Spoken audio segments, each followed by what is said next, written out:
তারা যেবারে আপনি বগলতলিতে রাখছেন, ওরা আজকে আপনারে আমাকে মারানির জন্য পিছন দিকে বাট্টা টানতেছে, সুতা টানতেছে।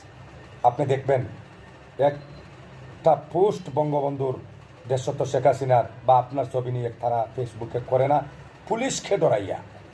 আমি একটা কথা আমি আমার নেতাকে বলতে চাই, আমরা পুলিশ নয়, মৃত্যুকে নাকের সামনে এনে লড়াই করে যাচ্ছি শুধু আপনার ভালোবাসার কারণে।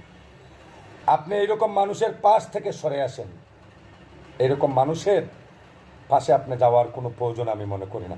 এই 15 বছর আপনি ভুল পথে চলছেন। অরিজিনাল বঙ্গবন্ধু সৈনিক যারা যে আছে ওরারে আপনি দূরই রাখছেন, আর ওরারে আপনি বগলতলিতে এনে রাখছেন। কিন্তু আপনি এই 15 বছর খুব ভুল পথে চলাফেরা করছেন। আপনার ভুল পথে চলাফেরা করার চিন্তাধারা করবেন না। আমি অদম একজন কর্মী, আপনার অদম একজন পাগল। আমি পাগল হয়ে আপনাকে বলেছি, আমার নেতা এমপি মিজানুর মানিক সাহেবকে, আপনি চিন্তা করে দেখবেন বালিশে খোল্লা ফালাইয়া। আপনি ভুল পথে চলছেন না রাইট পথে চলছেন। আজ ওরা থানায় বাড়ি ক্যাম্পে স্যাম্পে আমরা নালিশ দিয়ে আমরা ধরানির জন্য তারা আগ্রহী থাকে সবসময়। আর তারা আইডি থেকে বঙ্গবন্ধুর ছবি, দেশত শেখ হাসিনার ছবি, আপনার ছবি তারা ডিলেট করে দিয়েছে।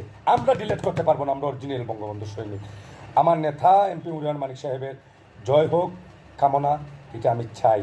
কিন্তু আমার নেতাকে বারবার বলবো, আপনি ভুল পথ থেকে সোজা পথে চলে আসেন। পড়ার আপনি দেখবেন কেবা কারা এইগুলা করতেছে। এইটা আমার বিচার এমপি মিজানুর মানিক সাহেব তাইনের কাছে। যাই হোক, আমি লাইভে আর বেশি কথা বলবো না।